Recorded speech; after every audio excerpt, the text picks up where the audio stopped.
Today we're going to be talking with you about the progress of some of the priority bills we've been working on this session, especially as they stand now that the crossover deadline has passed. Our race-based traffic stops bill, which is sponsored by Delegate Janelle Wilkins in the House, was able to pass the House. Unfortunately, it didn't have all of the provisions that we wanted to see. We're working on the Senate side to make sure that a few other pieces that we think will make a substantial step for this year get passed. We were able to pass both the House and Senate bills for limiting the use of solitary confinement for youth. These are HB 1001 and SB 774.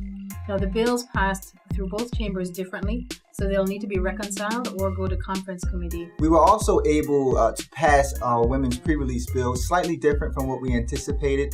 The committee, in its wisdom, determined that we should start with a task force and make sure that we have all of the necessary information, and then hopefully move forward next year and in the years to come with getting a pre-release facility for women. Unfortunately, the police transparency bill that we were working on, HB 413, which was sponsored by Delegate Eric Barron, did not survive crossover. But there's another police transparency bill, HB 1382, sponsored by Delegate Luke Clippinger and Delegate Barron, offers transparency over a much more limited universe of police misconduct. So we are neutral on HB 1382, and that will cross over and be heard by the Senate Judicial Proceedings Committee in the next few weeks. We're continuing our effort to get individuals who are currently incarcerated access to the ballot. We've been working with Job Opportunities Task Force and HB 252 with a program to make sure that those people have that access. That has passed through the House. It's not quite the version that we would like. So we're going to be working on the Senate side in the Senate committee to get the bill amended a little bit.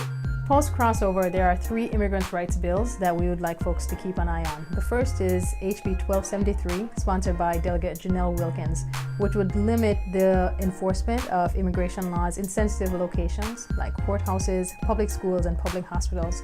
That bill, fortunately, was voted favorably on in the committee in the House and off the House chamber, and is now on its way over to the Senate. The other bill is HB 1165, which is sponsored by Delegate Vanessa Atterbury, and that bill would limit the use of questions and threats by state agencies on the basis of immigration status.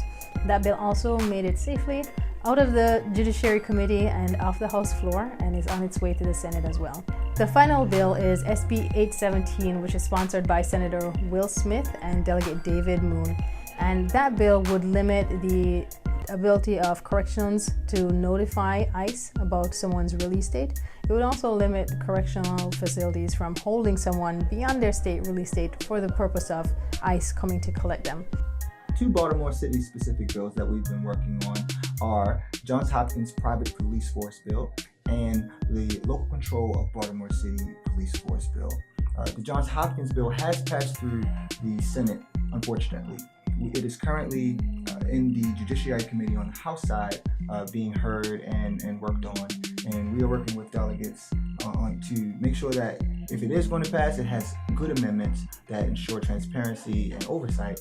But hopefully we can stop that bill from moving forward. The second bill, the Baltimore City Control over the Police Force bill, that bill has passed unanimously out of the House of Delegates and is now in the Senate and waiting for the City Senate delegation to take a look at it. We're working with those senators right now to make sure that we can shore up their support and Baltimore City residents can get control of their police force. Thank you so much for tuning in. It's an exciting time. There are 3 more weeks left in the legislative session, so if you've been waiting to get activated, now is the time. Feel free to reach out to our office if you're looking for any information on any of these bills or any other legislation that may be of interest to you.